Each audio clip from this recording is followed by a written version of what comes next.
Antes de empezar, amados hermanos, quisiera que usen su imaginación por un momento, por un momentito nada más. Imagínense que están en un día cualquiera, un día normal. De repente estás en el trabajo, en la oficina, caminando o tomando un café con tu familia. Cuando de repente algo maravilloso sucede, los cielos se abren y una voz poderosa resuena por todo el aire y te encuentras frente a frente con nuestro Señor Jesús. Y ahí está Él, tal como lo prometió. Y sientes que tu cuerpo ha sido transformado, te sientes completamente nuevo. Miras a tu alrededor y ahí están tus seres queridos. Ahí está tu mamá, tu papá, con esa sonrisa que tanto extrañabas. Ves aquel amigo de infancia que partió muy temprano. Ves a los hermanos ahí juntos y ves con esa sonrisa que extrañabas, esa sonrisa cuando estaba en la iglesia lo podías apreciar, pero ahora está con una sonrisa inmensa. Todos se encuentran felices, todos se encuentran muy contentos, y te das cuenta que en el centro está nuestro Señor Jesús con los brazos abiertos. Le dije que vendría otra vez para llevármelos conmigo. Amados hermanos, esta escena que acaban de imaginar no es un sueño, no es una fantasía, sino que es una realidad, que Jesús viene pronto por su iglesia.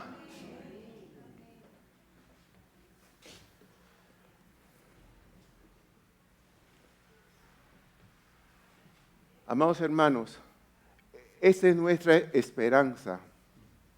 Por eso el título del mensaje del día de hoy lo titulé Nuestra esperanza en la venida del Señor.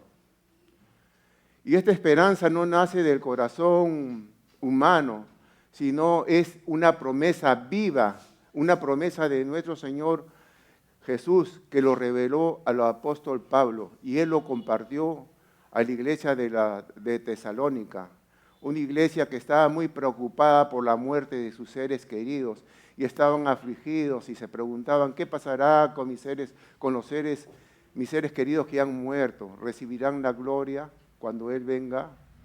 Y Pablo, para consolarlos, no le dio una palabra vana, sino una promesa revelada por Dios mismo. Y les dice con consuelo que los muertos en Cristo resucitarán primero y luego nosotros los que estemos vivos nos uniremos con ellos y estaremos con Él para siempre. Esa es nuestra esperanza, amados hermanos, estar con nuestro Señor para siempre, cantándole alabanza, cantándole aleluya por toda la eternidad, amados hermanos. Y ahora, hermanos, avancemos, Señor, con nuestros corazones llenos de esas esperanzas, avancemos a nuestro primer punto. Y dice así: cuando la verdad de Dios llena el corazón, podemos llorar con esperanza. Y eso, si me acompañan a Primera de Tesalonicenses 4:13.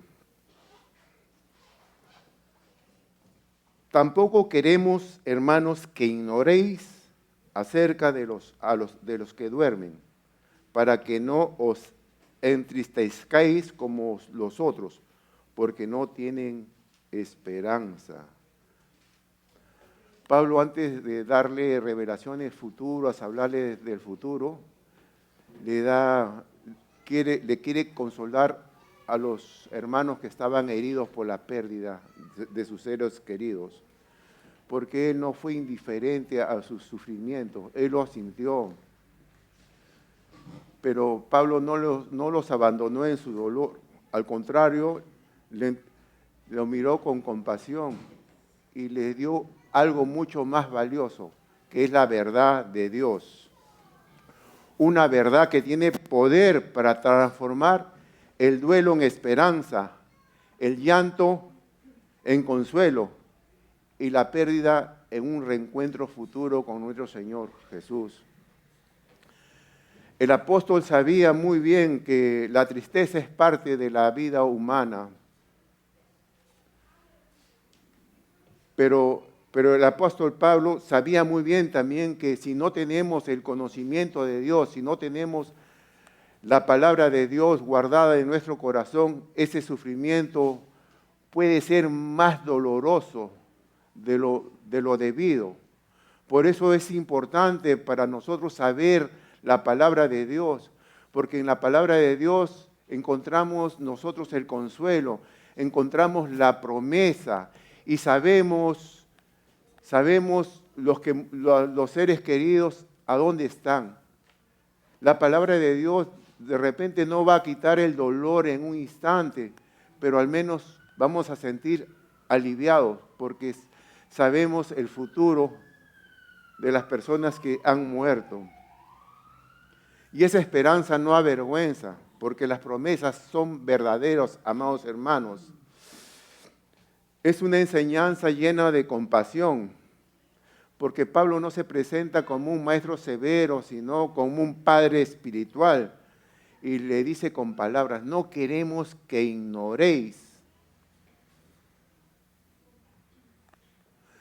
¿Qué cosa no quiere que ignoréis? No quiere que ignoréis la palabra de Dios. Porque Pablo sabía que cuando falta entendimiento espiritual, el sufrimiento se vuelve más pesado, más difícil de soportar. Por eso con amor y claridad le enseña que los muertos que han creído en Cristo van a resucitar primero y ahora están disfrutando de la presencia de nuestro Señor Jesús. Así Pablo transforma su tristeza en una verdad gloriosa. La fe no borra el dolor, pero nos da un significado. La separación, amados hermanos, no es un adiós definitivo, sino es un hasta luego. Sin la verdad de Dios, el dolor se vuelve desesperanza. Cuando no conocemos lo que Dios ha revelado en su palabra, el dolor por la pérdida de un ser querido se vuelve más abrumador. Y surgen preguntas, ¿cómo estarán? ¿Estarán bien? Por eso, amados hermanos, nuestra fe no debe depender de lo que sentimos. Nuestra fe debe depender siempre de la palabra de Dios, que es firme y verdadera. Cuando comprendemos la palabra de Dios, podemos llorar, pero con esperanza. Podemos atravesar el sufrimiento, pero sin hundirnos en la desesperación. Podemos esperar con una promesa que nos sostiene en medio del dolor. Vivimos, amados hermanos, en una época donde se basan en una fe momentánea. Buscan sentir a Dios, pero no se preocupan lo que Dios ha dicho en su palabra.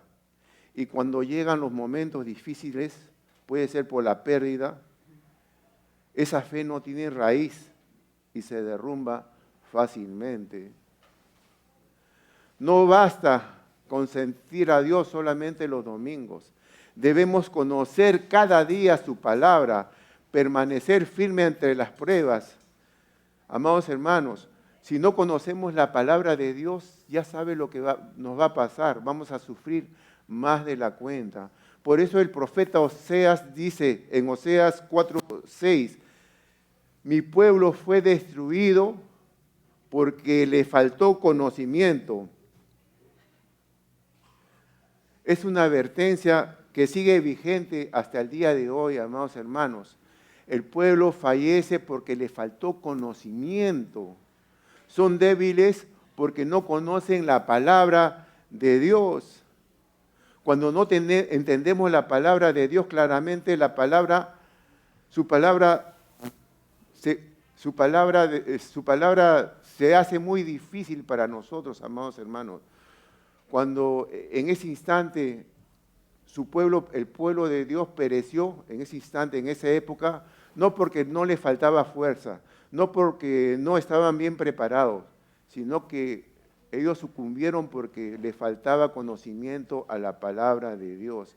Y por eso debemos conocer la palabra de Dios, estudiarla, meditarla siempre.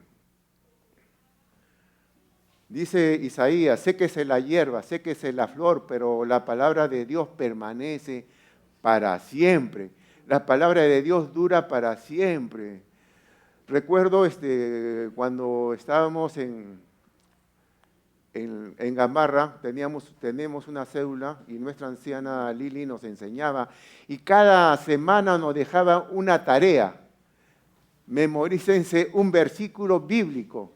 Y a la semana siguiente nos tomaba. Le dejé Romanos, Hebreos 4:12, ¿qué dice? Y nos tomaba la tarea, ¿no? La palabra de Dios es viva, eficaz, más cortante que espada de todos. Y así nos dejaba la tarea y siempre nosotros aprendíamos, ¿no? Aprendíamos porque siempre nos preguntaban y así poco a poco íbamos aprendiendo la palabra de Dios, ¿no? Porque era tarea. Cada reunión nos dejaba su tarea. Y esa palabra para nosotros era viva, era eficaz y nos iluminaba nuestro caminar, ¿no? Porque en la promesa de Dios podíamos encontrar el consuelo ante cualquier necesidad. Porque la palabra de Dios es poderosa, amados hermanos, es poderosa. Y todo lo que Dios promete en su palabra, Él lo cumple. Claro que en su momento Él los cumple. Jesús habló con claridad y dijo, ¿no? Conoceréis la verdad y la verdad os hará libre.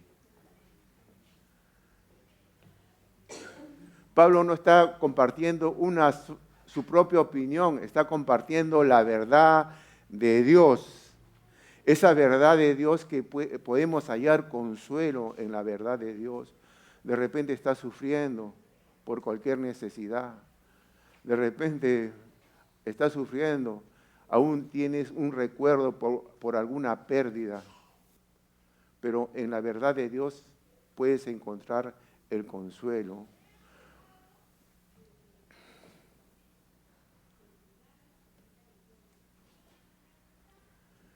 No es cualquier verdad. La verdad de Dios es una verdad que libera el corazón del miedo, elimina las dudas y rompe las cadenas del dolor sin sentido.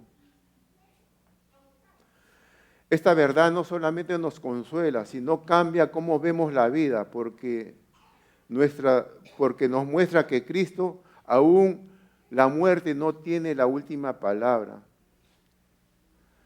Pablo enseña una verdad revelada acerca de la palabra. Dice, acerca de los que duermen.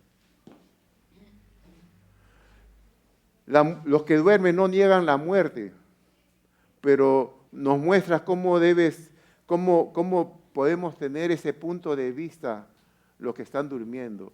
Los que están durmiendo están en Cristo, están descansando. Es solamente un hasta luego.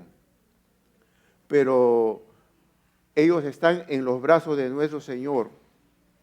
Los cuerpos descansan en la tierra, pero sus almas están con nuestro Señor Jesús. Y lo encontramos en 2 Corintios 5:8. Dice, preferimos mucho más dejar el cuerpo para ir a habitar juntos al Señor. La muerte no es una derrota, amados hermanos, sino es un descanso en los brazos de nuestro Señor. Una enseñanza trae una tristeza diferente, dice, ¿no? Para que no entristezcáis como los otros. Porque los que no conocen en Cristo, ya no hay esperanza. La muerte para ellos ya fue. En cambio, nosotros tenemos esperanza, amados hermanos, porque hay una promesa de nuestro Señor. No podemos llorar una muerte como lo hace el mundo.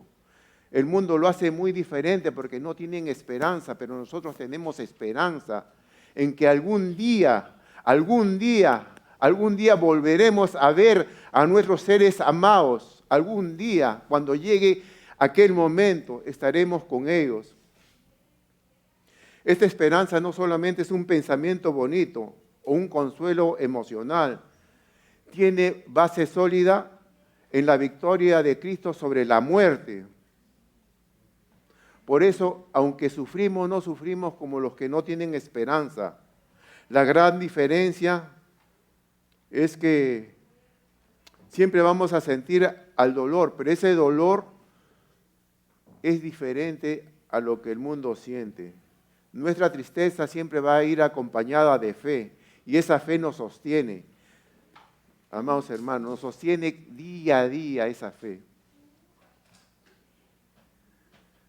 Como dice, hay dos maneras de enfrentar la muerte, con ella o sin ella, como los otros que no tienen esperanza. Los otros que no tienen esperanzas quedan atrapados en el sufrimiento, sin consuelo. En cambio, los cristianos podemos mirar la muerte con paz y con confianza.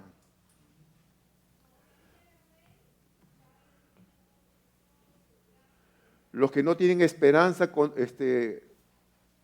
no conocen a Cristo, enfrentan la muerte como un final, como antes, ¿no? Estábamos nosotros sin Cristo, sin esperanza, sin Dios en el mundo. Para ellos, amados hermanos, es un adiós definitivo, no hay consuelo ni certeza, solo vacío, desesperación. En cambio, nosotros tenemos esperanza, porque Cristo en nosotros es esperanza de la gloria. ¿Cuánto creemos eso, amados hermanos? Podemos llorar, pero nuestras lágrimas están sostenidas por una certeza. Cristo resucitó y porque Él vive, nosotros también vamos a vivir. Y Marta tenía esa certeza cuando murió Lázaro. Y Él expresó sin convicción a nuestro Señor Jesús y le dijo, yo sé que Él resucitará a Lázaro en el día postrero. Sabía esa convicción. Y nosotros también tenemos que tener esa convicción como tuvo Marta, que los muertos van a resucitar en el día postrero. Cuando conocemos la verdad de Dios, el dolor no desaparece, pero se llena de propósito. Las lágrimas no se evaporan, pero se mezclan con esperanza. La muerte no tiene la última palabra porque Jesús venció la tumba. Y esa es la gran verdad que Pablo quiere que abracemos. Nuestra esperanza es viva, firme y eterna porque está en Cristo. El segundo punto es, la promesa de Cristo le da sentido y su propósito a nuestro sufrimiento. Eso lo encontramos en 1 de Tesalonicenses 4:14. Porque si creemos que Jesús murió y resucitó, así también traerá Dios con Jesús a los que duermen con Él. Esta declaración es la base de nuestra esperanza eterna. Si Jesús no resucitó, amados hermanos, vana es nuestra fe, es nuestra esperanza. Como Jesús resucitó, Él es la primicia y nosotros también vamos a resucitar juntamente con Él. Dice, traerá Dios con Jesús a los que durmieron con Él.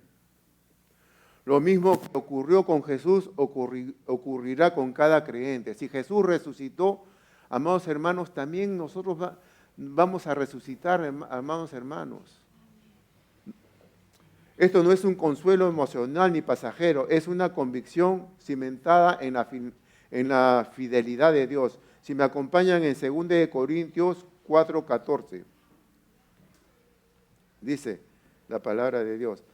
Sabiendo que aquel que resucitó al Señor Jesús, a nosotros también nos resucitará con Jesús y nos presentará juntos con ustedes. ¿Cuántos creen esa firme promesa y gloriosa? Amén. Y Pablo reafirma esta verdad en otra carta, 1 Corintios 15:20. Mas ahora Cristo ha resucitado de los muertos, primicia de los que durmieron es hecho. La palabra primicia significa que Jesús fue el primero en resucitar, pero no será el último. Su resurrección es garantía de la nuestra. Él abrió el camino para todos los que en Él crean. Por eso Pablo dice, ¿no? Dios traerá con Jesús a los que durmieron en Él. Sus cuerpos descansan, pero sus almas están con el Señor. Y cuando Cristo regrese, serán resucitados y transformados para vivir eternamente con nuestro Señor Jesús. El tercer punto, Cristo vendrá y viviremos juntos para siempre con Él. Primera de Tesalonicenses 4:15. Por lo cual os decimos, esto en palabra del Señor, que nosotros los que vivimos, que habremos quedado hasta la venida del Señor, no predeceremos a los que durmieron.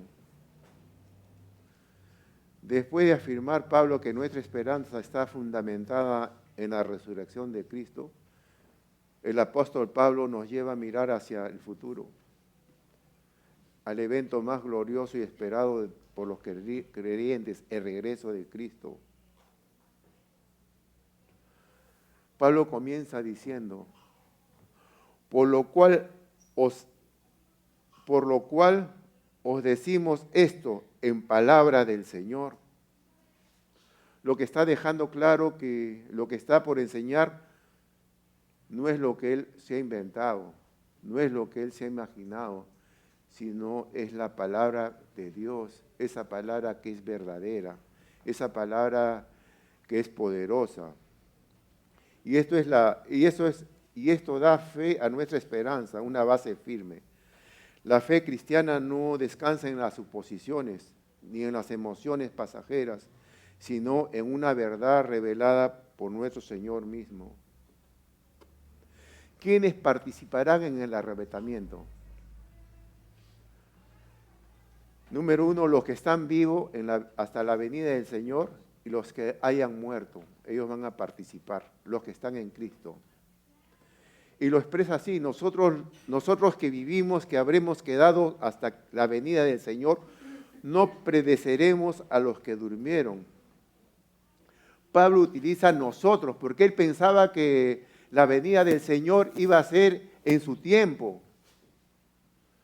Él vivía con expectativa constante hacia el retorno de Cristo, y nosotros tenemos que vivir con esa expectativa que Cristo puede venir en cualquier instante, puede venir más tarde, puede venir en cualquier momento. Nosotros no lo sabemos, pero nosotros tenemos que vivir con esa expectativa, con esa esperanza que Él va a venir en cualquier momento.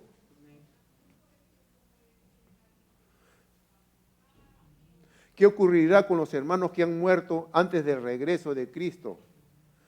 ¿Se perderán la gloria de ese día o quedarán en desventaja? La respuesta de Pablo fue clara. Nadie será olvidado, nadie será excluido. Los creyentes que hayan muerto estarán incluidos. Ellos estarán incluidos. De hecho, dice, ellos serán los primeros en resucitar. Pablo enseña 3 verdades. Los creyentes vivos no tendrán ninguna ventaja sobre los muertos. No llegarán antes, ni recibirán algo más grande o distinto. Los muertos en Cristo resucitarán primero, mostrando que la muerte ha sido vencida. Esta enseñanza se alinea con la enseñanza que nos dejó nuestro Señor Jesús. Y nuestro Señor Jesús nos dejó en Juan 15, 25 a 26. Le dijo Jesús, yo soy la resurrección y la vida. El que cree en mí, aunque esté muerto, vivirá. Y todo aquel que vive y cree en mí, no morirá eternamente. ¿Crees esto? ¿Creen esta palabra, amados hermanos? Porque Cristo es la garantía de nuestra resurrección. Es la garantía de nuestra vida eterna. ¿Qué ocurrirá con la venida del Señor? Si me acompañan al versículo 4:16 de Primera Tesalonicense. Dice, porque el Señor mismo, con voz de mando, con voz de arcángel y con trompeta de Dios, descenderá del cielo y los muertos en Cristo resucitarán primero. El Señor mismo descenderá del cielo. No hay mayor consuelo para un cristiano que Jesús vendrá a reunir a los suyos, como Él lo prometió. Voy pues a preparar un lugar y volveré y os tomaré otra vez conmigo. Qué gran promesa. ¿Cuánto lo creen esa promesa? Amén. Que un día nuestro Señor Jesús va a venir por nosotros, va a venir por la esposa, amén, para estar con el esposo por toda la eternidad. Y esa es nuestra esperanza, vivir para siempre con nuestro Señor Jesús. Tenemos que tener presente cada día eso, amados hermanos. ¿Cómo no quisiéramos estar en los brazos de nuestro Señor Jesús? ¿Cómo no quisiéramos cantarle a nuestro Dios por la eternidad alabanzas a nuestro Dios? Ese es nuestro anhelo, esa es nuestra esperanza para todos nosotros. No hay mejor medicina para un corazón atribulado que saber que Cristo regresará para otra vez llevarnos. Su venida será gloriosa y poderosa, con voz de mando, es una voz de orden, como un general victorioso que convoca a su ejército, con voz de arcángel, mostrando que el cielo entero interviene en ese momento decisivo, con trompeta de Dios, proclamando el gran día de la redención final. Aunque no podemos saber exactamente por qué Pablo usa esta expresión, el mensaje es claro, será una llamada poderosa de Dios para reunir a su pueblo.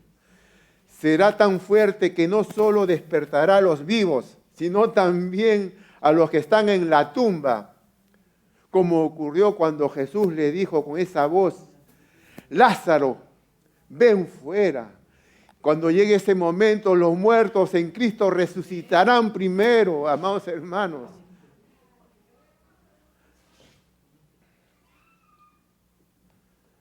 La resurrección de los justos ocurrirá en ese momento del arrebatamiento. Cuando Cristo venga por su iglesia, cada creyente que ha muerto resucitará, amados hermanos. En cambio, los injustos ¿resucitarán o no resucitarán? Los injustos no resucitarán en ese momento. Su resurrección de los injustos ocurrirá 1000 años después del final del reino milenial de Cristo y será para compadecer ante el juicio ante el trono blanco. Si quieren ahondar más, está en Apocalipsis 20:13, amados hermanos. Por eso tenemos que estar preparados siempre. Primera de Corintios 15:52 dice, en un momento, en un abrir y cerrar de ojos, al final de trompeta, porque se tocará la trompeta y los muertos serán resucitados incorruptibles y nosotros seremos transformados. ¿Y qué tal promesa? Incorruptible, amados hermanos. ¿Se imaginan tener ese cuerpo incorruptible, sin frío, sin dolor, sin más ataques del enemigo? ¿Cómo será tener ese cuerpo glorificado, un cuerpo espiritual, un cuerpo preparado para estar por siempre en la presencia de nuestro Señor? Nuestro cuerpo que se va desgastando día a día, aunque uno se pinte las canas, pero la cara se va envejeciendo poco a poco, se va desgastando poco a poco. En cambio, Cuando Dios nos va a dar ese cuerpo glorificado, ya no va a haber ese desgaste, ya no va a haber enfermedad, no va a haber más sufrimiento. Vamos a estar con nuestro Dios para siempre, hermanos. ¿Cuántos tienen esa esperanza? ¿Cuántos quieren estar con nuestro Dios para siempre? Entonces tenemos que estar preparados, amados hermanos, para recibir a nuestro Dios. Tenemos que estar preparados como esas 5 vírgenes prudentes, no como esas vírgenes insensatas que decían que mañana hay tiempo, mañana me preparo. La preparación es ahora. Filipenses 3:21 dice, nuevamente, el cual transformará el cuerpo de humillación nuestra para que sea semejante al cuerpo de la gloria suya, rescatados del alcance de Satanás. Yo recuerdo cuando Cristo resucitó con un cuerpo, los apóstoles estaban orando y nuestro Señor Jesús atravesó la pared, y tenía el cuerpo porque las heridas, porque le dijo a sus discípulos, a Tomás, que metiera el dedo, ¿no? O sea que es un cuerpo glorificado que puede atravesar, no sé cómo será, pero vamos a tener, dice, un cuerpo como semejante al cuerpo de la gloria suya, ¿no?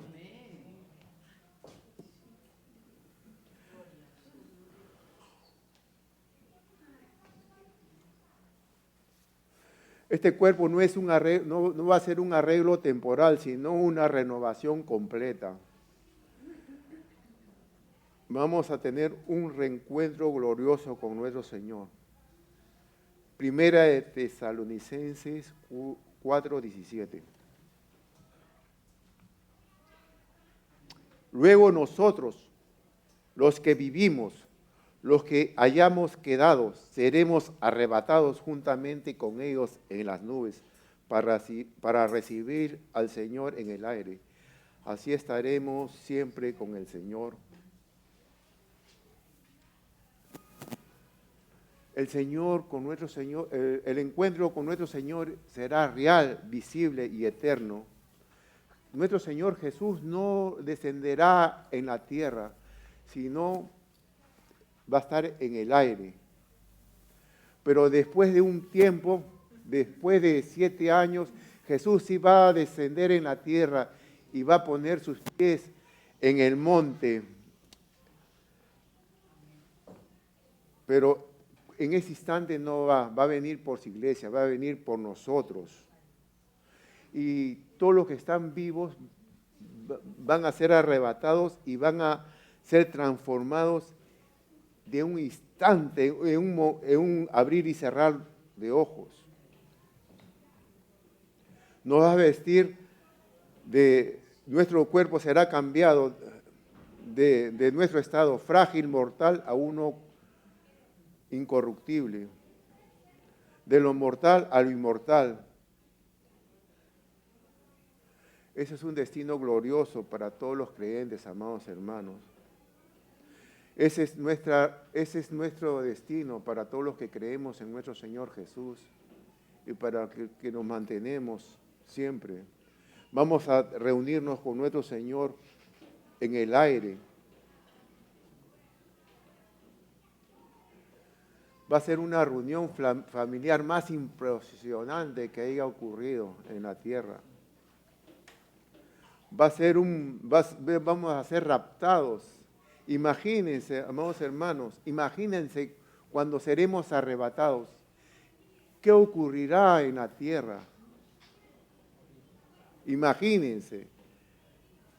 Caos, los pilotos, aviones estrellándose porque los pilotos han desaparecido, accidentes de tránsito porque también los conductores han desaparecido. Muchos se sorprenderán, amados hermanos, por no haber sido llamados. Algunos religiosos se sorprenderán, personas que pensaban estar bien con Dios. En ese momento descubrirán solamente que su fe ha sido superficial, solamente basado por obras. También habrá una profunda conmoción a todos los que iban a la iglesia, aquellos que cantaban alabanza, pero nunca entregaron realmente su corazón a nuestro Señor Jesús. El autoengaño en ese momento será expuesto. Se sorprenderán las advertencias que recordaron. Esas personas que se burlaron de los cristianos y rechazaron el Evangelio, recordarán ese momento. Muchos se lamentarán no haber escuchado las advertencias de los hermanos cristianos. Lamentarán de no haber escuchado, porque no habrá oportunidad. Llorarán a darse cuenta que tuvieron la oportunidad de estar con nuestro Señor Jesús, pero lo perdieron, amados hermanos, lo perdieron esa oportunidad. Que no nos coja a nosotros desprevenidos, que no nos coja, que no nos sorprenda. Eso no tiene que ser nuestra historia, amados hermanos. Hoy es el momento de creer, de arrepentirse y de vivir preparados para recibir a nuestro Señor Jesús, amados hermanos. No tenemos que ser sorprendidos, porque nuestro Señor nos para advirtiendo en cada momento en su palabra. Si no lo hacemos caso, no hay excusa en ese momento. Si no escuchas la voz de Dios, cuando llegue el momento solo te quedará llorar y llorar que perdiste la oportunidad de estar en los brazos de nuestro Señor Jesús. Con eso en mente, vamos a recibir al Señor en el aire. Vamos a recibir Jesús en el aire. ¿Cómo sería en el aire? Juntamente toda la iglesia, todos los redimidos estaremos en el aire, todos juntos. Y estaremos para siempre con nuestro Señor Jesús. Amados hermanos, hemos explorado las gloriosas verdades en su palabra. Hemos visto el regreso del Señor Jesús, la resurrección, la transformación y un encuentro con Él y una reunión. Hasta aquí, estas palabras nos traen consuelo, fortalecen nuestro corazón y encender nuestra esperanza, y nuestra esperanza debe ser compartida. Las enseñanzas que recibimos de parte de nuestro Señor Jesús no debemos guardarlas, sino debemos compartirlas. Y eso nos lleva directamente hasta el último punto. Esta esperanza no es solo para ti, compártela y fortalece a otros. Primera Tesalonicenses 4:18. Por tanto, alentaos los unos a los otros con estas palabras. Después de presentar nuestras palabras, nosotros tenemos que alentarnos unos al otro. No basta con saber la palabra, no basta con tener información de la Biblia, no basta, sino que tenemos que compartirlo a otros. Tenemos que ser evangelistas de la esperanza eterna de nuestro Dios. Tenemos que dar la buena noticia que el Señor viene. Estas buenas noticias no fueron hechas para que nosotros lo guardemos escondidas. Es para compartirlas. El mandato a la iglesia es alentar, no callar. No es quedarse con la verdad de uno mismo. Dice la palabra, alentaos los unos a los otros. Esto significa no guardar silencio. con alguien que está sufriendo, no responder con frases vacías, sino responder con la palabra de Dios, hablar con la palabra de nuestro Señor. Cuando veas que alguien está quebrantado en tristeza, puedes mirarle con compasión y decirle: hermano, la muerte no es el final. Cristo viene y nos volveremos a ver y estaremos con Él para siempre. Cada creyente está llamado a ser un canal de consuelo para otros. No necesitamos ser expertos en la palabra, solo necesitamos recordar y repetir con fe lo que Dios ha escrito en su palabra. Muchas veces cuando alguien atraviesa algún dolor, no sabemos qué decir, pero Dios ya lo dijo en su palabra. No necesitamos inventar consuelo, debemos recordar su promesa y decirle: los muertos en Cristo resucitarán, seremos transformados y estaremos siempre con el Señor. Esta esperanza, amados hermanos, no ignora el dolor ni borra las lágrimas, pero nos sostiene en una verdad eterna. Nos recuerda que para los que confían en Cristo la muerte no es la despedida eterna, sino una transición hacia una vida verdadera, la eternidad en la presencia de nuestro Señor. Pablo no solamente habla de un futuro glorioso, también nos recuerda que una verdad presente. Debemos anhelar la presencia de nuestro Señor siempre, ahora, no esperar cuando venga el arrebato. Tenemos que anhelar su presencia. Tenemos esperanza en que ese día vendrá. Pero ¿qué hacemos con esa esperanza? ¿La creemos con firmeza? Cristo resucitó y así también nosotros viviremos con Él. Esa esperanza lo compartimos con otro. Esto no es un tesoro para guardarlos en silencio. Es una palabra de vida para consolar a otros. Debemos vivir con un propósito, amados hermanos. Esta esperanza no nos adormece, más bien nos activa con una mirada puesta que algún día viviremos por la eternidad con nuestro Señor, amados hermanos. Y esta esperanza no avergüenza porque es la palabra viva de Dios, amados hermanos.